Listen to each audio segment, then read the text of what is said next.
अरमान घबराया अभीरा को रोता हुआ देखकर। ये रिश्ता क्या कहलाता है कि अपकमिंग एपिसोड की लेटेस्ट न्यूज़ लेके आ गए दोस्तों। चाहने वाले एपिसोड्स में आप देखेंगे कि जब अभीरा को ये बात पता चलती है कि रोहित का एक्सीडेंट हो गया, वो खुद को संभाल नहीं पाती है। मनोज वहीं पे खड़ा होता है, वो भी हैरान होता है। दादी साहब से पूछता है कि दादी साहब इतना परेशान क्यों है। दादी साहब कहती हैं कि हमें समझ में नहीं आ रहा कि आखिर ऐसी कौन सी वजह हो गई कि हमारे पोते को इस तरह से आधी रात को घर छोड़ के जाना पड़ा।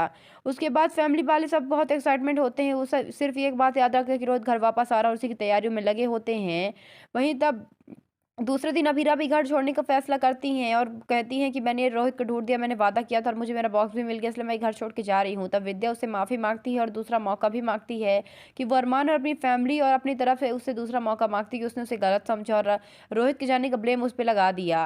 और ये सब कुछ देख के अभीरा जो है वो अपने आप को समझाती है और कहती है कि इस घर के लोगों को कुछ समझ में नहीं आता, कभी मुझसे माफ़ी मांगते तो कभी मुझे डांटते रहते हैं। सब उसे समझाते हैं। रोहित भी उसे कहती है कि प्लीज़ घर छोड़ के मत जाओ, इसीलिए अभीरा डिसाइड करती है कि वो घर छोड़ के नहीं जाएगी। लेकिन उसे पता नहीं होता है कि अब फैमिली में आने वाला है बहुत बड़ा भूचाल। जी हाँ दोस्तों, अपकमिंग एपिसोड में आप देखेंगे कि जैसे ही माधव के घर दो कांस्टेबल उससे मिलने के लिए आते हैं, वो अभीरा से कहता है कि तुम एक काम करो बेटा, इनके चाय नाश्ते का प्रबंध करो, इन्हें बिठाओ, मैं 2 मिनट में आके उनसे मिलता हूँ। वो एक ज़रूरी कॉल पे होता है। तब अभीरा आती है और कहती है प्लीज़ आप लोग बैठ जाइए। वो कहते हैं कि हमें मैम हमें सर से बहुत ज़रूरी बात करनी है, उन्हें एक इंपॉर्टेंट न्यूज़ बतानी है। अभीरा कहती है कि अगर ज़्यादा इंपॉर्टेंट तो आप मुझे भी बता सकते हैं, मैं रोहित की भाभी हूँ। ये सुन के वो अपनी टोपी जो है निकाल के हाथ पे पकड़ लेते ही देख के अभीरा डर जाती है। वो समझ जाती है कि पक्का कोई बुरी खबर है।